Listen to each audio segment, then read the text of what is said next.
Fuuni daawwattoota kiyya akkam jirtu nagaa keessanii nageenyi badhaadha. Tole guyyaa irraa kan ammoo akkamittiin ofii keenya DV lootarii guutuu akka dandeenyu irratti waa gabaabaa isinii qooduun barbaada. Amma hubannoo qaburra yoo baay'ee DV lootarii biyya keenya keessatti namoota garaagaraa akka hojiitti ittiin jiraatu ta'us garuu namni kamuu bilbila isaa fayyadamee DV lootarii apply gochuu akkamittiin akka danda'u mana kompiitarii mana intarneetii maal utuu hin deemin ofii keenya bilbila harkaa keenyaan namoonni smaartifoonii yookaan ootfoonii warra jennu kana fayyadamnu akkamittiin bifa salphaadhaan ofii keenya foormii kana guutuu akka dandeenyu baasii irraallee bilisa taanee foormii kana akkamittiin guutuu akka dandeenyu irratti waa xiqqoo isin hubachiisuu barbaada. Jalqaba irratti DV'n seera mataa isaatii qaba. Inni jalqaba namni DV guutu tokko sadarkaa barnootaa isaatiin ilaalamaa. Foormii sana duukaa immoo footoon hin barbaachisa. Footoon barbaachisu kun immoo gurri lamaan kan mul'atu, iji isaa sirriitti kan mul'atu. Footoon illee hammi isaa saayiziin footoo sanaa widzi yookaan dalgeen isaa piikselii 600 gadeen isaa piikselii 600 yookaan heetiin isaa piikselii 600 kana jechuun 600 baasuu 600 yookaan 600 pixel times 600 pixel jechuudha. Kana yeroo baay'ee warri mana kompiitaraatti guutan ofii isaaniitii footoshooppiidhaan hojjetanii saayizii footoo namaa gara sanatti deebisu. Bilbila keenyaan gaafa guunnu garuu appilikeeshinii kan bilbila keenyaa irratti fe'amee saayizii sanatti footoo kan nu deebisu jira. Saayizii sanatti kan nu deebisan appilikeeshinoota baay'ee jiru. Ani yeroo ammaa kanatti bilbila koo irratti fe'adhee kanan jiru Play Store keessa deemtanii DV lootarii footoo resizing application yoo jettan isinii fidaa. DV lootarii footoo making yoo jettan isinii fidaa. Ani appilikeeshinii amma argaa jirtan kana DV lootarii footoo tool kan jedhu buufadhee bilbila koo irraan qaba. Erga appilikeeshinii kana bannee jennee booda pick image kan jedhamtu jirti. Yoo barbaanne footoo templateetiin jira. Footoo templateetii kana ilaaluu dandeenya. Footoo templateetii keenya akkuma asirraa argaa jirtan kanatti halluu magariisi kun jirti. Footoo sana halluu magariisa kana keessa gashinee dhiifama. Halluu magariisa kana keessa gashinee isa booda crop yookaan kutuu dandeenya jechuudha. Dirqama gurri namtichaa fuulli namtichaa kana gidduutti mul'achuu qaba. Halluu magariisa ovaalii kana ovaal sheeppii yookaan sheeppii bifa hanqaaquu ta'e kanaan gidduutti mul'achuu qaba. Kun templateedha. Photo requirement yookaan wantoota footoo sanaaf barbaachisan kan jedhu.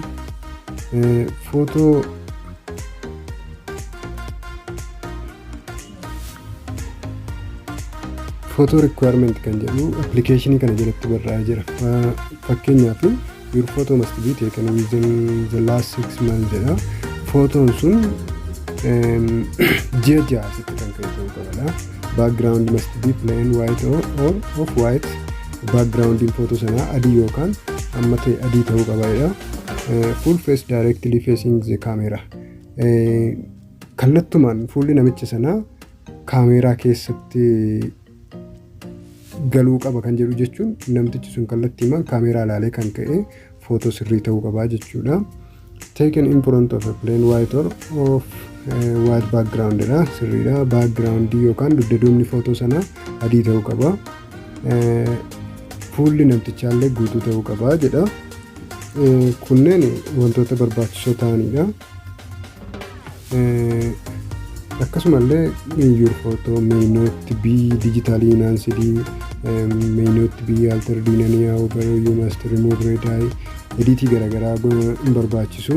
Eye glassii uffachuu, uffata hin barbaachisne uffachuun hin barbaachisu. Uffata normaalii ta'uu qabadha. Footoon DV'f ka'amu keeppii uffatanii barmeexaa uffatanii ka'uun sirrii miti.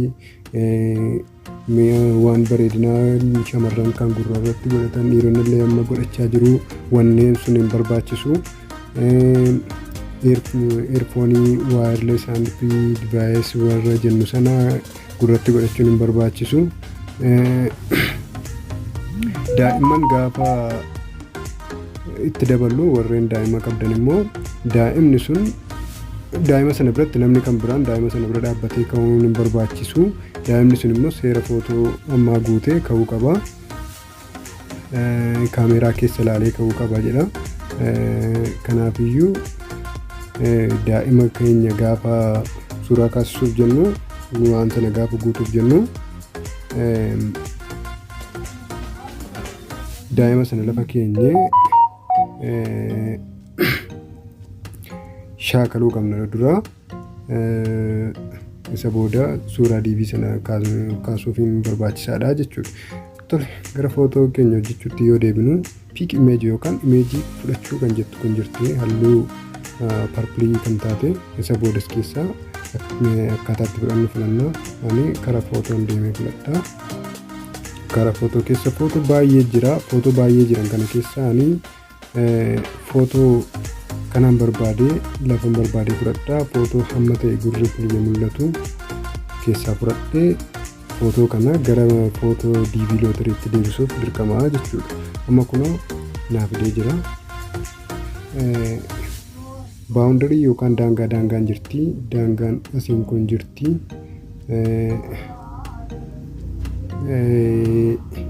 Gurri footocha halluu kana keessaa ba'uun qabu. Kanaafiyyuu gurrichi illee achi keessaa akka hin baane godhamuu qaba. Bifa kanaan sirriitti mul'ataa jira waan ta'eef suuraa kana risaayis godhee gurri daangaa kana keessaa hin baane daangaa fuullaa kana keessaa hin baane wanti hundumtuu sirriidha. Kanaafiyyuu risaayis godhee footoon koo kana fakkaataa storage yeroo download achi keessatti kaa'amee jira jechuudha. Amma suuraa keenya risaayis goonee finneerra. Tole suuraan crop goone kun download jala ta'a. Download jala dhannee argachuuf immoo my file yookaan file manager kan jedhu jira. Isa booda internal storage kana jira dhufa kan koo bilbilli kan koo downloadiin irruma keessa jira. Download kana jala dhufe suuraa ammaa argachuu nan danda'a jechuudha. Suuraan ammaa kun kanaafiyyuu maqaatti barreessa. Rename godhee DV photo. DV photo. Tole amma gara foormii kana guutuutti deemna. Tole daawwattoota amma immoo foormii DV akkamittiin akka submit goonu walii wajjin ilaalla. Jalqaba irratti kiroomii bannaa. Kiroomiin fayyadamaa. Sababni isaa jaavaskiriptii maal sappoortii waan godhuufi. Itti aansuudhaan as dhufnee daayivarsiitii viizaa piroogiraam kan jedhu jira.